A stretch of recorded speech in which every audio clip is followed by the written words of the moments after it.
لا لا، خلينا كده زي ما احنا احسن. يعني نعرف بعض من التليفون وبس. وناوي على علاقتنا ليه واحنا كده مالنا؟ لا انا اعرفك ولا انت تعرفيني. انا بالنسبه لك اي ولد، وانت بالنسبه لي بنت. يعني ايه نتقابل وما تتصليش تاني؟ يا بنتي فهميني، كده هنبقى على حريتنا اكتر، وكمان هنبقى صادقين مع بعض اكتر. يعني يوم ما حد يسيب التاني ما نتعبش قوي برضو. طيب خلاص، اوكي بكره. بكره بكره نتكلم ونتفق. اوكي، باي باي.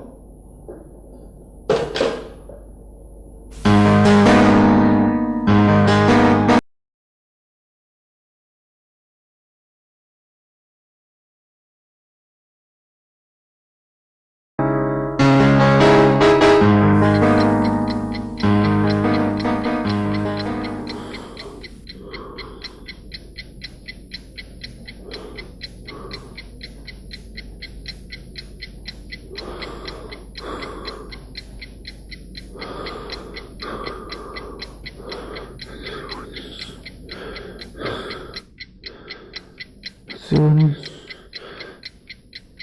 بتسيبوني ليه؟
اتصلوا الآن واطلبوا قطعة واحدة من تويستا بسعر خاص، أو اطلبوا قطعتين واحصلوا على خصم 50% على القطعة الثانية. عرض خاص من تميمة. اطلب هذا المنتج فورا وسيصلك حيثما كنت.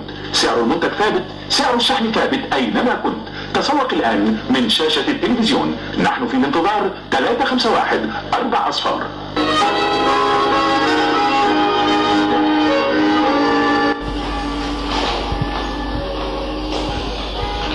كمان اللي قافل وكاتب الأوضة كده.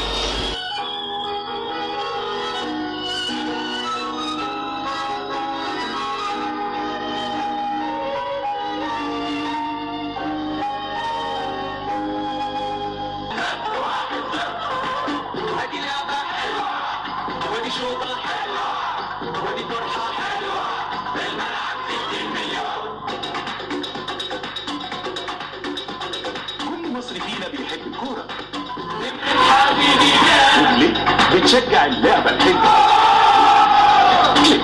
الراعي الرسمي لكرة القدم المصرية. أنا بقول إنه الإنترنت في الأساس هو أمريكا. واكب انتشار الإنترنت ظهور التليفون المحمول أو الموبايل. هل نستطيع أن نقول أن الإنترنت والموبايل يدور في فلك واحد؟ بمعنى أكثر وضوحا أن هناك علاقة مباشرة بين الإنترنت والتليفون المحمول؟ هو ما نقدرش نقول قوي ان هي علاقه مباشره، لكن نقدر نقول تقدم تكنولوجي او خلينا نقول اسمها الكمبيوتر ومن ثم الانترنت، وبرضه التقدم التكنولوجي هو اللي وصلنا لحاجه اسمها التليفون المحمول. بمعنى؟ يعني ادي حضرتك مثال، المايكرو شيبس دي حاجات بتستخدم، شرائح صغيره تستخدم في تصنيع اجهزه الكمبيوتر. المايكرو شيبس دي لانها بدات تبقى حجمها اصغر شويه، فبالتالي بدانا نقدر ان احنا نصنع اجهزه الكمبيوتر زي ما موجود قدامنا دلوقتي بهذا الشكل. عايز تتفرج على البرنامج ده؟ العالم أصبح قرية صغيرة، ولكن ما جاي بعد البرنامج على طول. القليل من التوضيح خاصة بعد انتشاره مؤخرا في مستويات وفئات متباينة. هو ما فيش شك طبعا انه التكنولوجيا الغت حاجه اسمها المسافات بين البشر.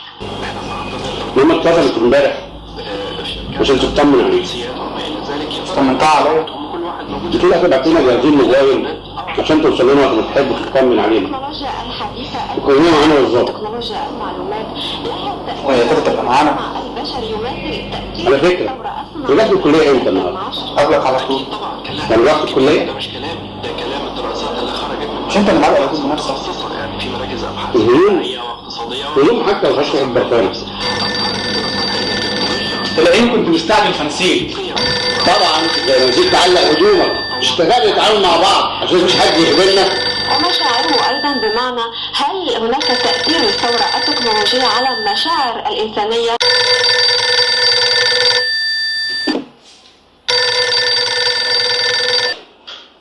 الو. ايوه انت ازاي؟ عامله ايه؟ تاني؟ احنا مش قلنا خلينا زي ما احنا احسن؟ وبرضه ما قلناش نتقابل النهارده، احنا قلنا نتفق النهارده. بصراحة بقى انا مش شايف لازمة ان احنا نتقابل.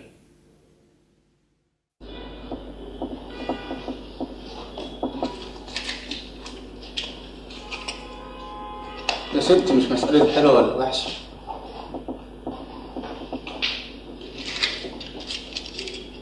المشكلة انك تكوني حلوة.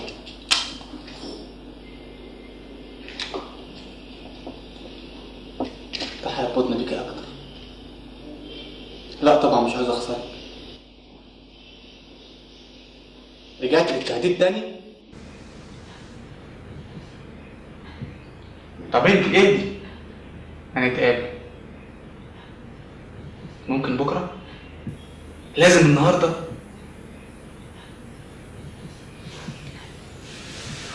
يا ست وانا كمان مرتاح لك. خلاص نتقابل النهاردة.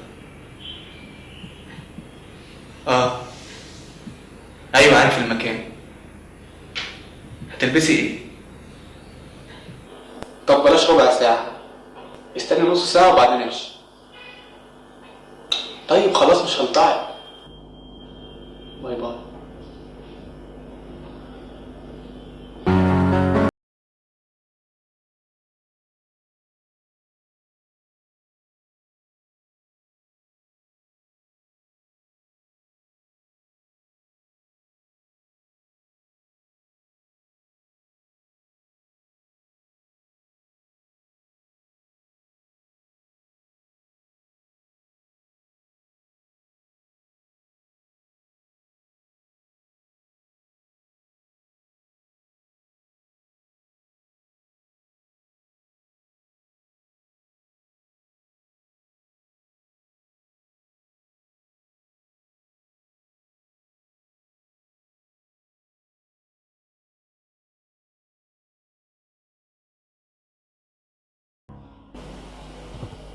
وبعدين تعمل ايه؟ تروح ولا ما تروحش؟ هي بنت لذيذة ودمها خفيف، وخسارة الواحد يسيبها، بس الخسارة تبقى أكبر لو عرفتها أكتر.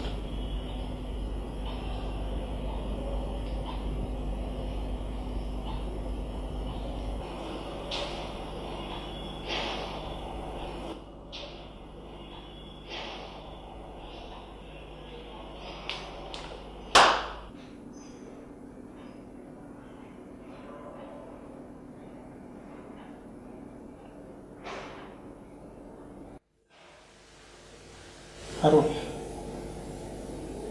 هي اكيد فيها حاجة، ما هو مفيش واحدة تبقى عارفة انها حلوة وتعمل عليها التليفون، وبكده يبقى مش هندم لو سبتها ورجعت.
ايه ده؟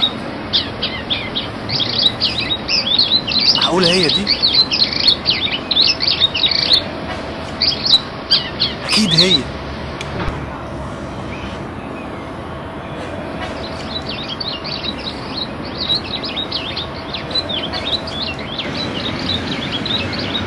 لا ما ينفعش، ده حلوة.